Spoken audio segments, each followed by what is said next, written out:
और अब तो दीपावली का पर्व भारत को दुनिया से भी जोड़ रहा है। अनेक देशों में इसे राष्ट्रीय उत्सव की तरह मनाया जा रहा है। मैं देश और दुनिया में बसे सभी भारतीयों को, भारत के शुभचिंतकों को दीपावली की अनेक अनेक शुभकामनाएं देता हूं।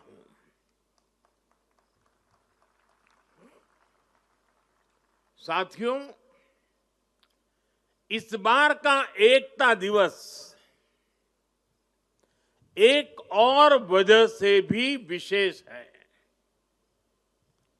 आज से सरदार पटेल का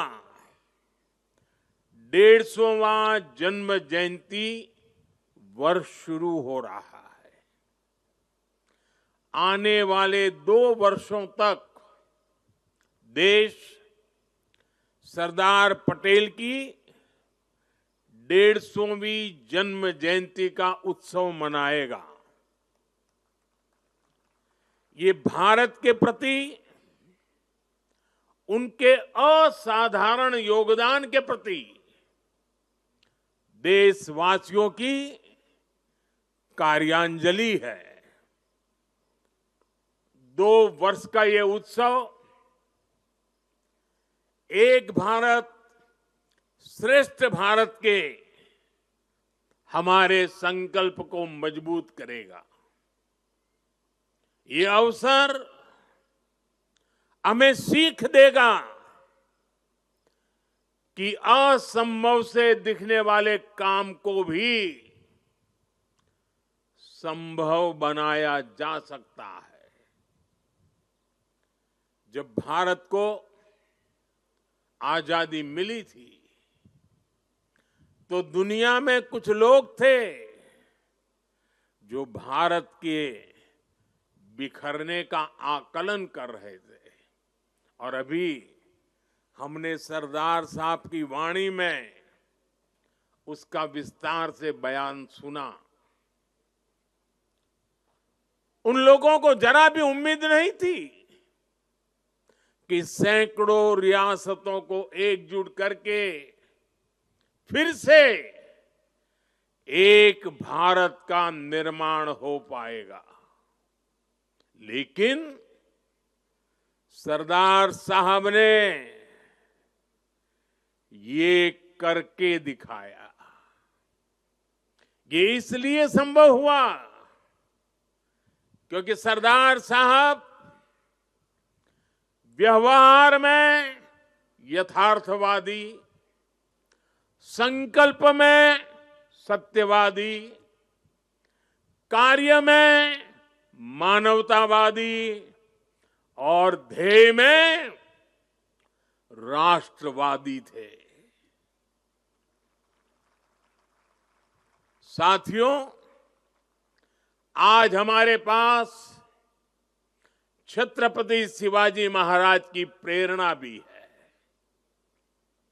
उन्होंने आक्रांताओं को खदेड़ने के लिए सबको एक किया। ये महाराष्ट्र का रायगढ़ किला आज भी साक्षात वो गाथा कहता है।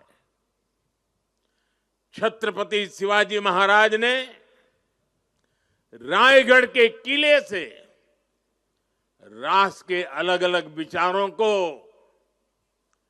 एक उद्देश्य के लिए एकजुट किया था।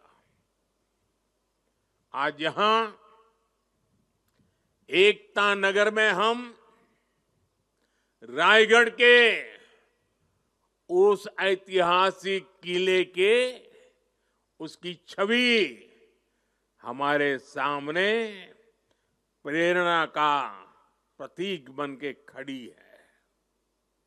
रायगढ़ किला सामाजिक न्याय, देशभक्ति और राष्ट्र प्रथम के संस्कारों की पवित्र भूमि रहा है। आज इसी पृष्ठभूमि में हम विकसित भारत के संकल्प की सिद्धि के लिए यहां एकजुट हुए हैं। साथियों, बीते 10 वर्ष तक भारत की एकता और अखंडता के लिए ये कालखंड अभूतपूर्व उपलब्धियों से भरा रहा है। आज सरकार के हर काम, हर मिशन में राष्ट्रीय एकता की प्रतिबद्धता दिखती है। इसका एक बड़ा उदाहरण है हमारा ये एकता नगर। यहां स्टैच्यू ऑफ यूनिटी है और इसके सिर्फ नाम में यूनिटी है ऐसा नहीं है, इसके निर्माण में भी यूनिटी है। इसको बनाने के लिए पूरे देश के कोने कोने से, देश के किसानों के पास से खेत में उपयोग किए औजार का लोहा पूरे देश से यहां लाया गया, क्योंकि सरदार साहब लोह पुरुष थे, किसान पुत्र थे। इसलिए लोहा, और वो भी खेत में उपयोग किए औजार वाला लोहा, यहां लाया गया। यहां देश के हर कोने से वहां की मिट्टी लाई गई है। इसका निर्माण स्वयं में एकता की अनुभूति कराता है। यहां पर एकता नर्सरी बनी है। यहां विश्व वन है, जहां दुनिया के हर महाद्वीप के पेड़ पौधे हैं।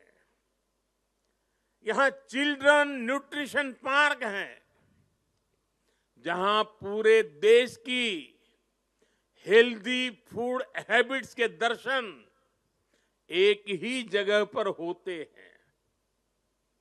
यहां आरोग्य वन है, जहां देश की अलग हिस्सों की आयुर्वेद परंपरा का, पौधों का समावेश है। इतना ही नहीं, यात्रियों के लिए यहां एकता मॉल भी है, जहां देश भर के हैंडीक्राफ्ट्स एक ही छत के नीचे मिलते हैं। और साथियों, ये एकता मॉल सिर्फ यहीं पर है ऐसा नहीं, हम देश के हर राज्य की राजधानी में एकता मॉल के निर्माण को प्रोत्साहन दे रहे हैं। एकता का यही संदेश हर वर्ष होने वाली एकता दौड़ से भी मजबूत होता है।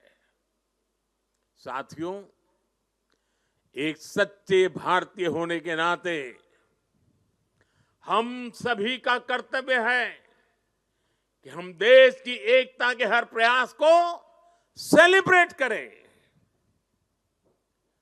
उत्सव उमंग से भर दे। ऊर्जा,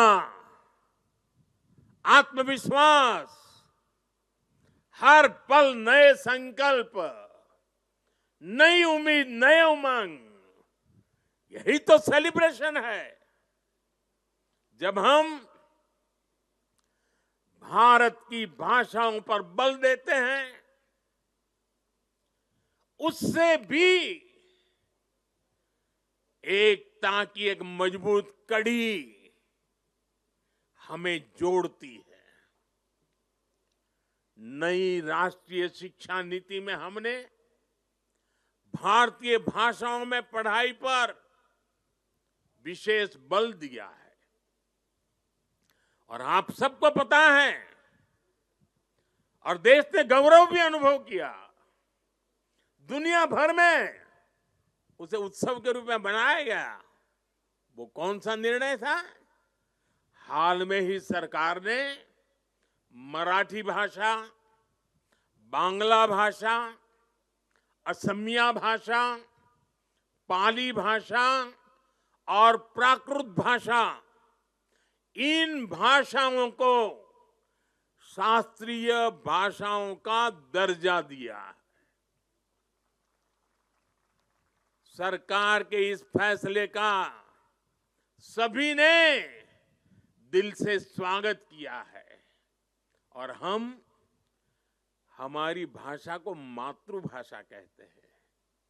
और जब मातृभाषा का सम्मान होता है ना, तो हमारी अपनी माता का भी सम्मान होता है, हमारी धरती माता का सम्मान होता है और हमारी भारत माता का सम्मान होता है। भाषा की तरह ही आज देश भर में चल रहे कनेक्टिविटी के काम, जोड़ने के काम भी देश की एकता को मजबूत कर रहे हैं। रेल हो, रोड हो, हाईवे हो और इंटरनेट जैसे आधुनिक इंफ्रास्ट्रक्चर के ने गांव को शहरों से जोड़ा है। जब कश्मीर और नॉर्थ ईस्ट की राजधानियां रेल से जुड़ती हैं, जब लक्षद्वीप और अंडमान निकोबार द्वीप अंडर सी केबल से तेज इंटरनेट से जुड़ते हैं, जब पहाड़ों पर लोग मोबाइल नेटवर्क से जुड़ते हैं, तब विकास की दौड़ में पीछे छूट जाने का भाव समाप्त हो जाता है। आगे बढ़ने की नई ऊर्जा अपने आप जन्म लेती है। देश की एकता का भाव सशक्त होता है। साथियों, पहले की सरकारों की नीतियों में और नीयत में भेदभाव का भाव भी देश की एकता को कमजोर करता रहा है। बीते 10 वर्षों में देश में सुशासन के नए मॉडल ने भेदभाव की हर गुंजाइश समाप्त की है। हमने सबका साथ, सबके विकास का रास्ता चुना है।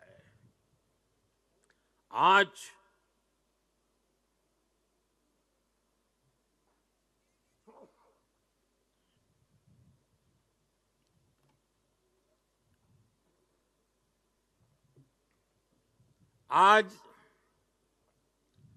हर घर जल इस योजना से बिना भेदभाव जल पहुंचाने का प्रयास हो रहा है। आज पीएम किसान सम्मान निधि सबको मिलती है, तो सबको बिना भेदभाव मिलती है। आज पीएम आवास के घर मिलते हैं, तो सबको बिना भेदभाव मिलते हैं। आज आयुष्मान योजना का लाभ मिलता है, तो बिना भेदभाव हर पात्र व्यक्ति को इसका फायदा होता है। सरकार की इस अप्रोच ने समाज में, लोगों में दशकों से व्याप्त असंतोष को समाप्त किया है। इस वजह से लोगों का सरकार पर भरोसा बढ़ा है, देश की व्यवस्थाओं पर भरोसा बढ़ा है। विकास और विश्वास की यही एकता एक भारत श्रेष्ठ भारत के निर्माण को गति देती है। और मुझे पूरा विश्वास है, हमारी हर योजना में, हमारी हर नीति में और हमारी नीयत में एकता हमारी प्राण शक्ति है। इसे देख करके, सुन करके सरदार साहब की आत्मा जहां भी होगी, हमें अवश्य आशीर्वाद देती होगी। साथियों, पूज्य बापू महात्मा गांधी कहा करते थे, विविधता में एकता को जीने के हमारे सामर्थ्य की निरंतर परीक्षा होगी। गांधी जी ने कहा था और आगे कहा था, इस परीक्षा को हमें हर हाल में पास करते रहना है। बीते 10 साल में भारत ने विविधता में एकता को जीने के हर प्रयास में सफलता पाई है। सरकार ने अपनी नीतियों और निर्णयों में एक भारत की भावना को लगातार मजबूत किया है।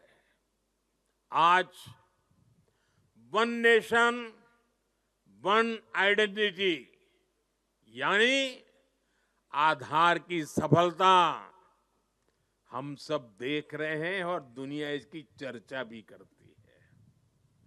पहले भारत में अलग अलग टैक्स सिस्टम थे। हमने one nation one tax system GST बनाया।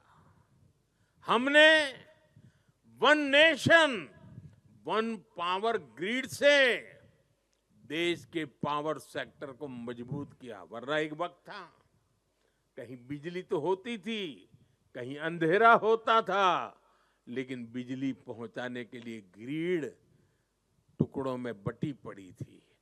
हमने वन नेशन वन ग्रिड इस संकल्प को पूरा किया।